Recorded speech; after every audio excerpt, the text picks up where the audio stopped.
Smothered pork chops. Now, if you're from the South, you know exactly what this is. Sit tight. I'm gonna show you exactly how I did it.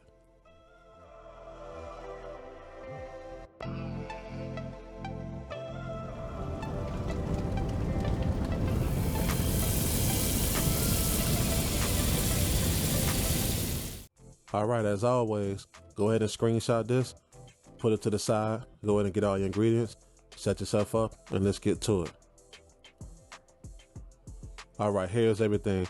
We have our pork chops, we have our buttermilk, the W sauce, browning, hot sauce, Italian paste, garlic paste, chili flakes, bouillon powder, we have our seasoned blend, butter, and seasoned flour.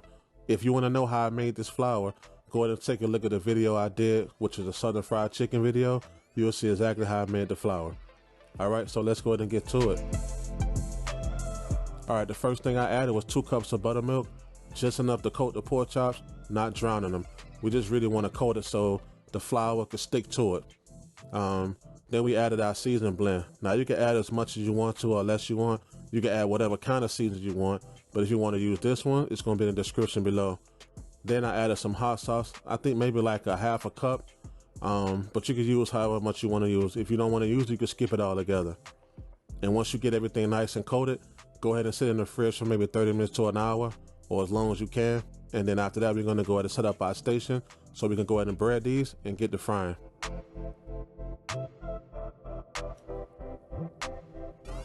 Alright, if you ever seen my Southern fried chicken video, you know exactly how my breading process goes.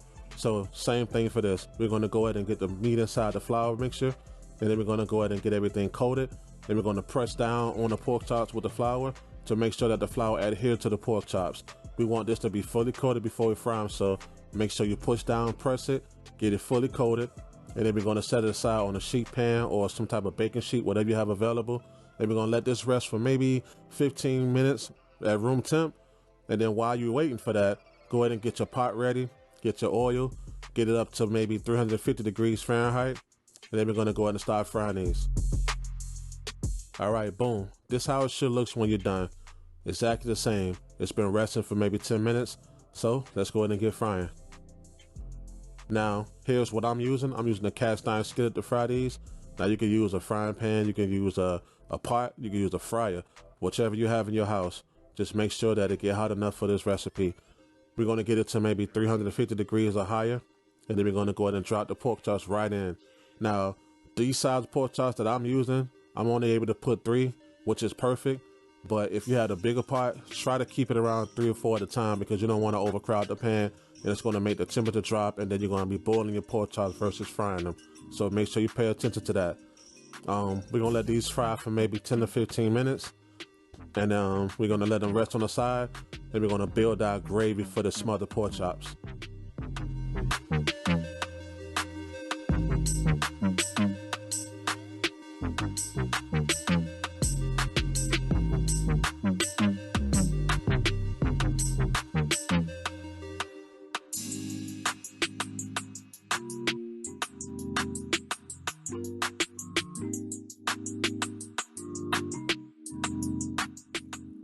Alright, so here's what it look like once I'm done. Now, this is partially cooked. It may not look like it, but it is, trust me.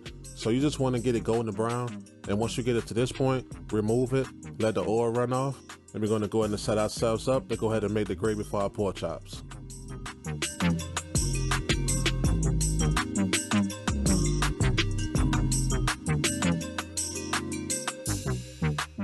Alright, now that your pan is hot, go ahead and add yourself some olive oil. Now I'm using 3 tablespoons of butter and 1 tablespoon of olive oil. You can skip that. You can use the same grease that you use to fry the pork chops. Just pull some of it off and use that just like our grandma used to do. Or you can follow these instructions and do just like I did. But depending on how many people eating, you can adjust this recipe, especially with the fat. So for me, because I'm making a big portion right now, I'm using 3 tablespoons of butter and 1 tablespoon of olive oil. Once everything is all melted, go ahead and introduce your onions to the pan. Saute them to fragrant until they start to get soft, and then add your garlic paste, your Italian paste, and then add your seasoned flour. Now, use unsalted butter because if you use a seasoned flour like I am, it already has salt in it. So you don't want this to be salty once it reduces. So introduce your flour, and we're going to go ahead and cook this down until we cook off that raw taste of that flour. This takes maybe 5 minutes or so. And once you get it to that point and it starts to look like this, then go ahead and introduce your chicken broth. All right, once you add some of the broth, go ahead and whisk this till smooth. Now you want to keep working this because we want to make sure there's no lumps in this at all. And then once you whisk it, go ahead and test and see what the consistency is. And if you need to add more liquid, just go ahead and add more liquid.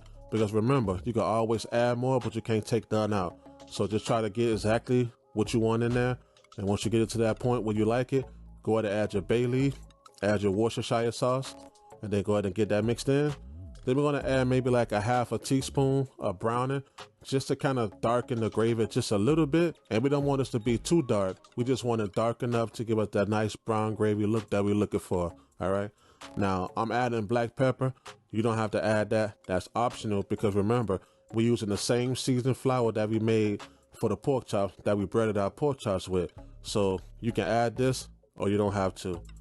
Once you add all that, go ahead and let it reduce. Then check the consistency, and once you get it to a certain point, go ahead and add yourself some fresh parsley, some red crushed pepper flakes, whisk it, and then we're going to go ahead and introduce our pork chops after you taste the gravy and see where we at.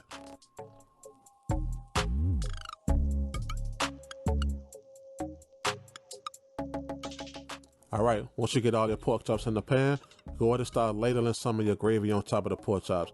Now you can let it rest in the gravy for a little bit, let it cook down first before you start adding gravy on top.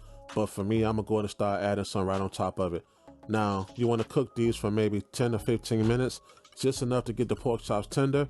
And if it starts to thicken up too much, add a little bit more of that chicken broth that you had to kind of lighten it up a little bit. If not, go ahead and let it do what it do.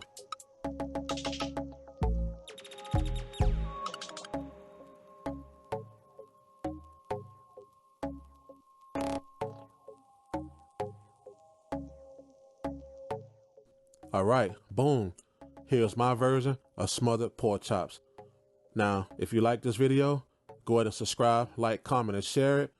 And let me know what you think about it. And we'll see you in the next one.